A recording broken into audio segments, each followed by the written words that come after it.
नमस्कार, न्यूज 18 का digital platform देख रहे हैं आप। मैं हूं आपके साथ वैष्णवी द्विवेदी और आज हम बात करेंगे कुछ बड़ी खबरों का।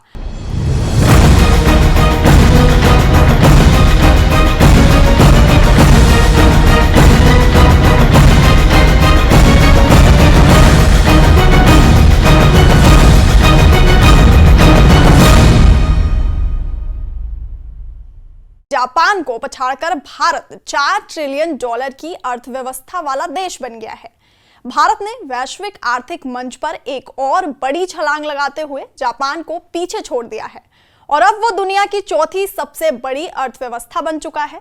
ये जानकारी नीति आयोग के मुख्य कार्यकारी अधिकारी CEO BVR सुब्रमण्यम ने शनिवार को दी। वो नीति आयोग की परिषद की 10वीं बैठक के बाद मीडिया से बातचीत कर रहे थे और इस दौरान सुब्रमण्यम ने कहा, जब मैं आपसे बात कर रहा हूं उस समय भारत $4 ट्रिलियन की अर्थव्यवस्था है।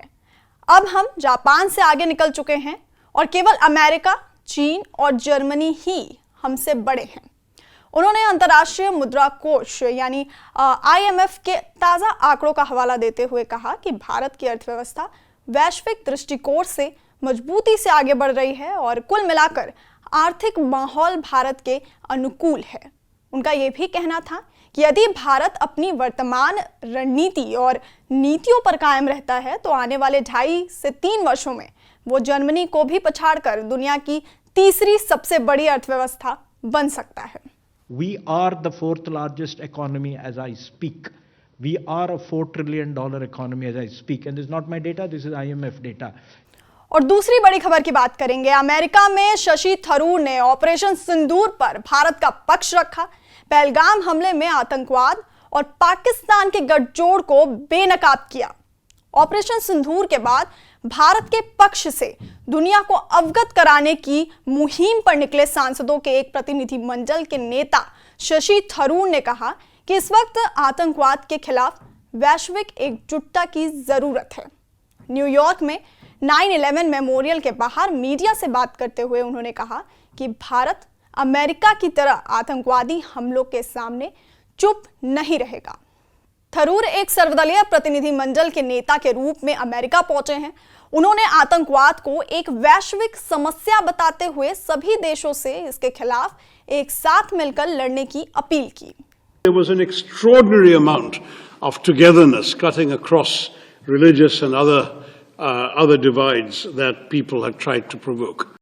तीसरी बड़ी खबर की बात करेंगे। जम्मू कश्मीर के किश्तवाड़ जिले के छतरू इलाके में सुरक्षा बलों का आतंकवादियों के खिलाफ सर्च ऑपरेशन चौथे दिन भी जारी है। घने जंगलों में छिपे 3 से 4 आतंकियों को पकड़ने के लिए सेना, जम्मू कश्मीर पुलिस और CRPF की संयुक्त टीमें तैनात हैं। इलाके को पूरी तरह से सील कर दिया गया है और इंटरनेट सेवाएं बंद हैं ताकि अफवाहों पर नियंत्रण रखा जा सके। ऑपरेशन को सावधानी पूर्वक अंजाम दिया जा रहा है ताकि नागरिकों को नुकसान ना पहुंचे। और अब बात करेंगे दिल्ली NCR को गर्मी से मिली राहत के बारे में। बीती रात तेज हवाओं के साथ हुई जबरदस्त बारिश, कई जगहों पर जल जमाव से लोगों की परेशानियां भी बढ़ी। आपको बता दें कि देर रात राजधानी दिल्ली और NCR पर मौसम ने ऐसा कहर बरपाया कि हर ओर अफरा तफरी मच गई। आसमान से गड़गड़ाहट के साथ पानी बरस पड़ा और जमीन पर तेज तूफानी हवाओं ने लोगों को घरों में कैद कर दिया। दिल्ली वालों को जिस राहत की आस थी वो बारिश राहत कम और आफत ज्यादा बनकर आई। मौसम विभाग IMD ने पहले ही अलर्ट जारी किया था और वो चेतावनी सही साबित हुई। पाकिस्तान में सिंध नदी परियोजना के खिलाफ हिंसक प्रदर्शन जारी है। अब राष्ट्रपति की बेटी के काफिले पर भीड़ ने हमला कर दिया। 4 दिन पहले सिंध के गृह मंत्री का घर जलाया गया था। पूरा मामला क्या है आपको जरा विस्तार से बताते हैं।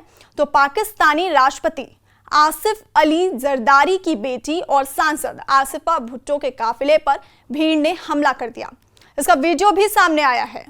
पुलिस के मुताबिक आसिफा कराची से नवाबशाह जा रही थी। इसी दौरान प्रदर्शनकारियों ने उनके काफिले को रोका और विवादित नहर परियोजना और कॉरपोरेट खेती के खिलाफ नारे लगाए। आसिफा के साथ मौजूद सुरक्षा टीम ने तुरंत कार्रवाई की और उनकी गाड़ी को सुरक्षित वहां से निकाला। आपको बता दें कि पाकिस्तान सरकार सिंधु नदी पर नहर बनाने की प्लानिंग कर रही है। इससे स्थानीय लोग नाराज हैं और नाराज लोगों ने सिंध के गृह मंत्री जियाउल हसन लंजन का घर जला दिया था। कुछ दिन पहले की ये घटना है जब वहां के गृह मंत्री का घर जलाया गया था। बात करेंगे विमल नेगी की। तो विमल नेगी केस में सीबीआई की 2 टीमें गठित की गई हैं। हिमाचल प्रदेश पावर कॉर्पोरेशन के चीफ इंजीनियर विमल नेगी की संदिग्ध मौत की जांच के लिए सीबीआई ने 2 विशेष टीमें गठित की हैं। सूत्रों के अनुसार इस मामले में डीजीपी अतुल वर्मा ने मुख्यमंत्री सुखविंदर सिंह सुक्खू से चर्चा के लिए दिल्ली का दौरा किया। पुलिस मुख्यालय ने शिमला के एसएसपी संजीव गांधी के निलंबन की सिफारिश करते हुए सरकार को पत्र लिखा है। हाईकोर्ट ने प्रारंभिक जांच में खामियों के कारण यह केस सीबीआई को सौंपा था। वहीं एसआईटी की कार्यप्रणाली पर भी गंभीर सवाल उठे। नीति आयोग की बैठक के बाद हिमाचल प्रदेश के मुख्यमंत्री सुखविंदर सिंह सुक्खू ने प्रधानमंत्री नरेंद्र मोदी से अलग से मुलाकात की। इस दौरान उन्होंने तुर्की और अजरबैजान से आने वाले सेब पर रोक लगाने की मांग की ताकि हिमाचल के सेब को बाजार में प्राथमिकता मिले। कांगड़ा में अंतर्राष्ट्रीय एयरपोर्ट के निर्माण, पावर प्रोजेक्ट्स में राज्य की हिस्सेदारी बढ़ाने और हिमाचल के लिए फंड्स की मांग भी की गई। शिमला एसएसपी और डीजीपी विवाद पर उन्होंने कहा कि वो राज्य लौटकर मामले की जांच करेंगे। वहीं बीबीएमबी पर उन्होंने कहा कि जमीन हमारी, पानी हमारा, लेकिन हक नहीं मिला। और भारत में एक बार फिर कोरोना वायरस के मामले बढ़ रहे हैं, जिसके चलते स्वास्थ्य विभाग सतर्क हो गया है। हाल ही में बेंगलुरु में 84 वर्षीय बुजुर्ग और महाराष्ट्र के ठाणे में एक व्यक्ति की कोविड-19 से मौत हो गई। केरल में मई में अब तक 273 नए मामले दर्ज किए गए हैं, जिसके बाद वहां अस्पतालों में मास्क अनिवार्य कर दिया गया है। दिल्ली में 23 नए मामले सामने आए हैं और अस्पतालों को बेड, ऑक्सीजन और दवाओं की उपलब्धता सुनिश्चित करने के निर्देश दिए गए हैं। स्वास्थ्य मंत्रालय ने लोगों से घबराने की बजाय मास्क पहनने और भीड़-भाड़ से बचने की सलाह दी है।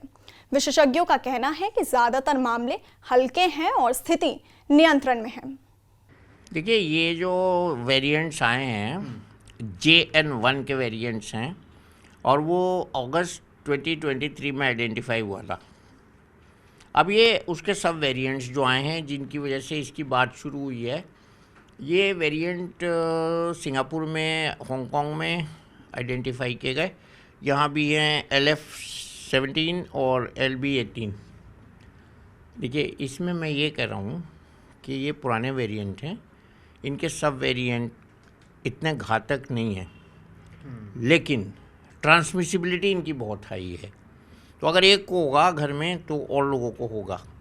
तो इसलिए हमको उन लोगों को बचाने के लिए जो हमारे घर में बूढ़े हैं, वृद्ध हैं और बच्चे हैं, या जिनमें इम्यूनिटी कम है, कोई पेशेंट लिवर का है, हार्ट का है, ब्लड प्रेशर का है, उनको बचाने के लिए हमें एहतियात ज़रूरी है। और हम ये भूल रहे थे मास्क, इसको याद दिलाने के लिए वेरिएंट आए हैं।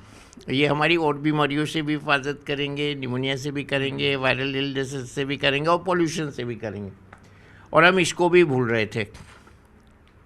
तो ये दोनों हमें हैबिट अपनी जारी रखनी है, कोविड एप्रोप्रिएट बिहेवियर करना है। और अभी के लिए इतना ही। और अपडेट्स के लिए आप देखते रहिए न्यूज़ 18 का डिजिटल प्लेटफॉर्म।